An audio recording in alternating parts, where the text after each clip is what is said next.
Good morning to all of you. My name is Mukesh Vishwakarma और आज मैं आपके सामने एक पोएम रॉबर्ट फ्रॉस्ट की लेकर उपस्थित हूँ। पोएम का नाम है the road not taken.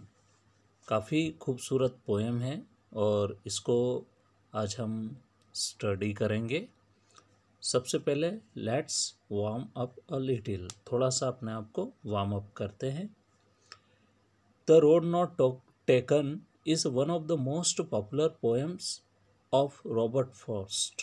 Robert Frost की सबसे मोस्ट पॉपुलर पोएम में से एक है। ठीक है, पॉपुलर का मतलब इसमें होता है प्रसिद्ध या famous. The poet has described the poem using beautiful imagery, but this poem is also about choices। ये पोएम काफ़ी अच्छी लिखी हुई है और काफ़ी ज़्यादा इसमें इमेजरी की यूजेस हुई है। काफ़ी अच्छी कल्पनाशीलता का इसमें परिचय दिया है कवि ने। पर ये एक पोएम जो है वो चॉइसेस के बारे में भी है, हमारी पसंद के बारे में है। How one decision can change a entire life. कैसे एक छोटा सा डिसीजन जो है आपकी पूरी इंटायर लाइफ पर प्रभाव डालता है। The speaker choose one path over another and that he says has made all the difference. जिसने क्या किया, सभी डिफरेंस कर दिए जीवन में। मतलब हम छोटा सा डिसीज़न भी अगर लाइफ में लेते हैं, वो अगर बुरा डिसीज़न ले लेते हैं तो हमारे जीवन में क्या होता है, बहुत बड़ा बदलाव उस डिसीज़न की वजह से आता है। पोएट यहाँ पर समझाना चाह रहे हैं। The fork in the road is a symbol of a choice the speaker had to make about his life. Each corresponds to a different directions, so he has to choose carefully।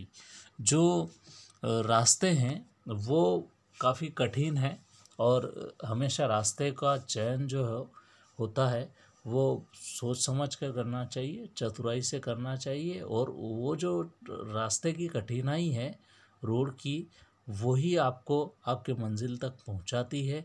मतलब कठिनाइयों का भी बहुत बड़ा role इसमें होता है। Have you ever faced a fork on an actual road or a path? Fork का मतलब होता है डिफ़िकल्टी या कठिनाई। क्या आपने कभी फेस की है? क्या आपने निजी जीवन में भी कभी कठिनाइयाँ फेस की है रोड पर चलते हुए? And not been sure which path to go down.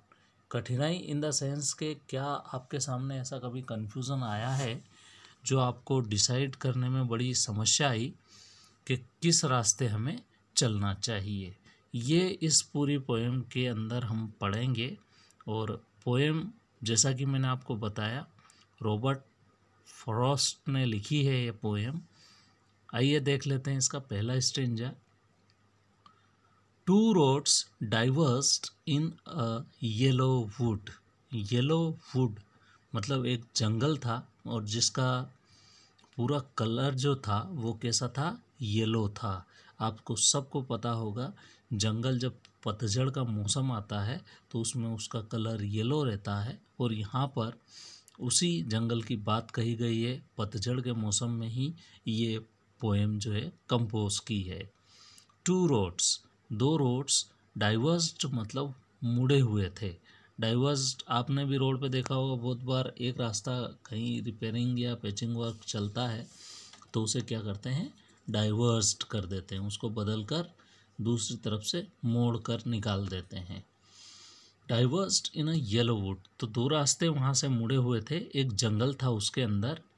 And sorry I could not travel both, और कवि अपने आप को कहता है कि मैं माफ़ी चाहता हूँ कि मैं दोनों रास्तों को एक साथ नहीं चल सकता।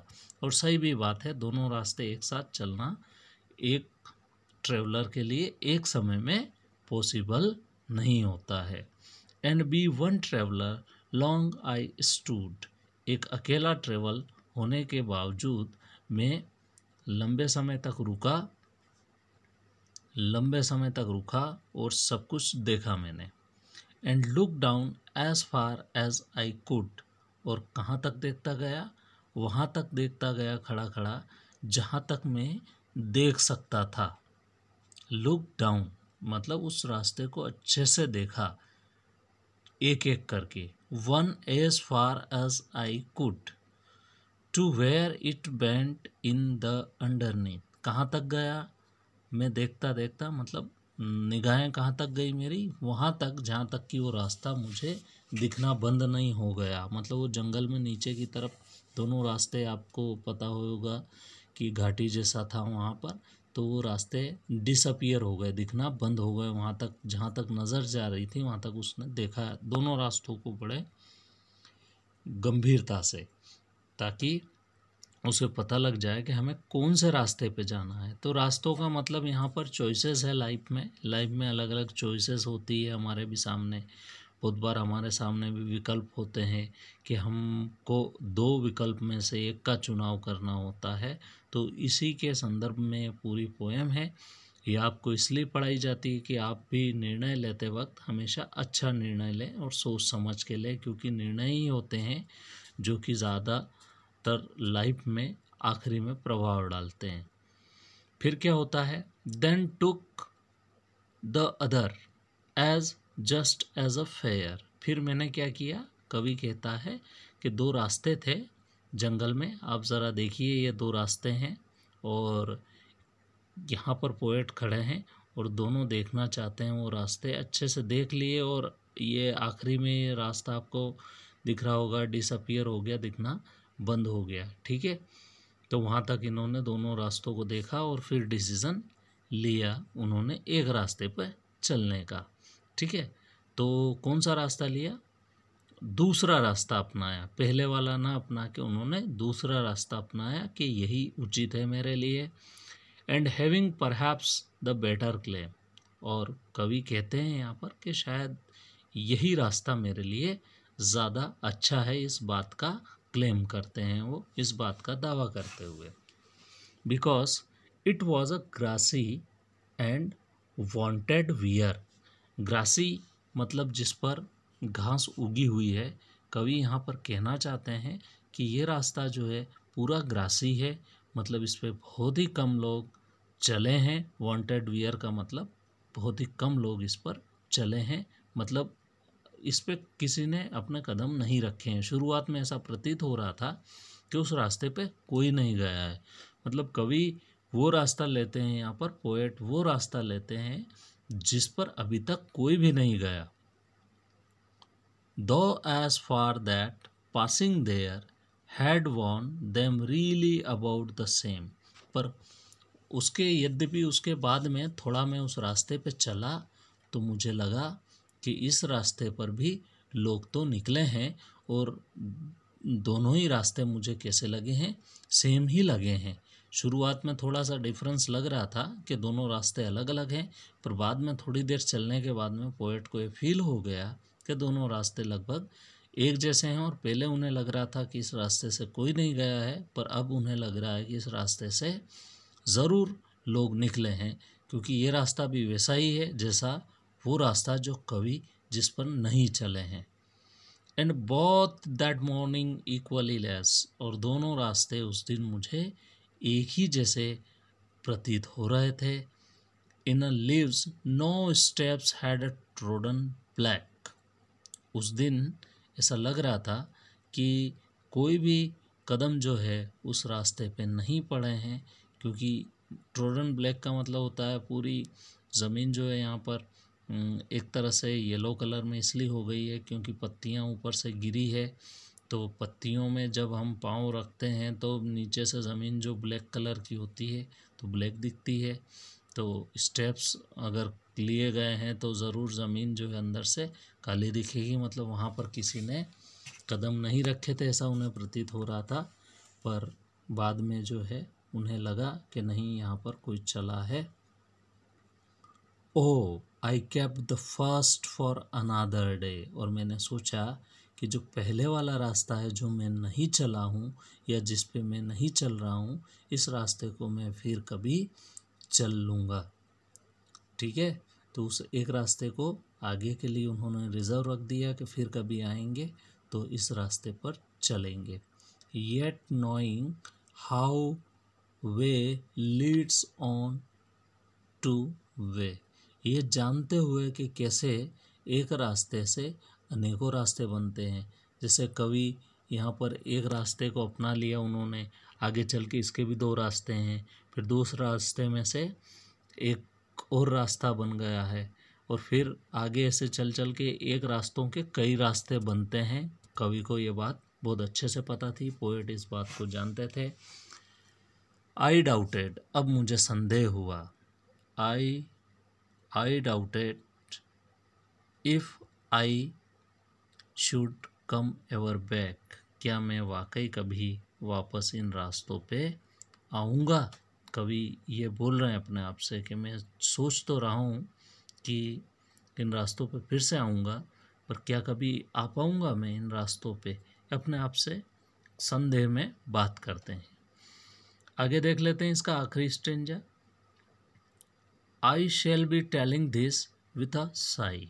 साई मतलब इसमें इसका मतलब होता है एक गहरी राहत की सांस ले लेना अपने आप से बात करते हुए, क्योंकि वहाँ कोई दूसरा तो था नहीं, तो कवि खुद से ही बात कर रहे थे, क्योंकि काफ़ी कन्फ्यूज़न था उनको, काफ़ी डिलेमा था, काफ़ी ज़्यादा उनका दिमाग जो है वो डिफरेंसेस को ढूंढने में लगा था कि कौन सा रास्ता जो चुनना चाहिए। उनके सामने विकल्प दो थे, पर काफ़ी कॉम्प्लिकेटेड थे, काफ़ी ज़्यादा जटिल विकल्प थे। तो उन्होंने सोचा I shall be telling this with a sigh, राहत भरी सांस के साथ ये कहते हुए, somewhere ages and ages hence, सदियों से जो है वो सालों से क्या हो रहा है, ऐसे ही two roads diverged in a yellow wood and I took the one less travelled by, और दो रास्ते मुड़े हुए थे, कटे हुए थे और डिवाइड थे, फिर मैंने कौन सा रास्ता चुना, वो जो less travelled bye, and that has made all the difference, और उन्हीं रास्तों ने क्या किया, मेरे जीवन में अमोघ परिवर्तन लाए। और जो आज परिवर्तन है, आज मैं या सफल हूँ या असफल हूँ, दोनों ही कंडीशन में मेरे वो जो निर्णय, मेरे जो रास्ते जब मैं चला था, वो चुने थे, मेरी जो चॉइसेस थी, उसके बारे में जो है सारे परिवर्तन जो है उसी की वजह से हुए हैं। तो कवि यहाँ पर बताना चाहते हैं कि किस प्रकार इंसान के निर्णय जो है उनके आगे के जीवन में उनको प्रभावित करते हैं। अब देख लेते हैं यहाँ पर अबाउट द ऑथर, जिन्होंने इसको लिखा है। हालांकि यहाँ पर अबाउट द पोएट होना था, पर बाकी ठीक है, यहाँ पर पढ़ लेते हैं हम, क्योंकि ये पोएम लिखी है तो ऑफ कोर्स यहाँ पर होना था about the poet. Robert Lee Frost 1874 to 1963। Robert Lee Frost was an American poet born on 26 March 1864 in California। इनका जन्म जो है कैलिफोर्निया में होता है, और ये एक अमेरिकन पोएट है। अमेरिकन पोएट का मतलब होता है जो अमेरिका का नेटिव हो, उसे अमेरिकन पोएट कहा जाता है। He was one of America's most popular 20th century poets. 20वीं शताब्दी में जो पोएट रहे हैं उनमें काफ़ी फेमस रहे हैं ये। His work was initially published in England. उनका जो है, उनकी कृतियाँ जो है वो कहाँ पर भी पब्लिश हुई, इंग्लैंड के अंदर हुई। आप सब जानते हैं, चूँकि इंग्लिश जो है वो इंग्लैंड की लैंग्वेज है, तो चूँकि इंग्लिश में उन्होंने कुछ लिखा है तो ये नेटिव इंग्लैंड के अंदर भी पब्लिश हुआ है। It was published in America, America में भी पब्लिश्ड हुआ है। He is highly regarded for his realistic depictions of rural life and his command of American colloquial speech. मतलब इसमें कहा गया है कि उनके जो रियलिस्टिक लाइफ्स के बारे में जो उन्होंने डिसीजंस दिए हैं और उसको उकेरा है, वो कहीं ना कहीं जो है नेटिव अमेरिकन्स के जीवन में भी एक बहुत बड़ा योगदान देते हैं। In this poem Frost distils the essence of many years observations and experience. इसमें क्या करते हैं वो कि अपने जीवन के जो अनुभव हैं, जो काफ़ी सालों से उनके ऑब्जर्वेशन रहे हैं, जो उनके अवलोकन रहे हैं, जो उनके अनुभव रहे हैं, उनको उन्होंने उकेरा है। Frost was honoured frequently during his life time. जीवन भर उन्हें सम्मान मिलता गया। ऑनर्ड का मतलब होता है सम्मान मिलना, फ्रिक्वेंटली मतलब बार बार, ड्यूरिंग मतलब उनकी लाइफ टाइम के दौरान। Receiving four Pulitzers prize for poetry. Pulitzer prize ये पोएट्री के लिए दिया जाता है, वो उन्होंने अचीव किया अपनी लाइफ में। फॉर मतलब 4 बार उनको ये प्राइज़ मिला। ये खास अच्छी कृतियाँ लिखने वाले पोएट को मिलता है। तो स्टूडेंट्स, आपने देखा कि ये किस प्रकार से रॉबर्ट फ्रॉस्ट ने इस पोएम के माध्यम से हमें एक बहुत गहरा मैसेज देने की कोशिश की है। आप इसको अच्छे से रीड कीजिएगा और इन्जॉय कीजिएगा इस पोएम को। Thank you so much.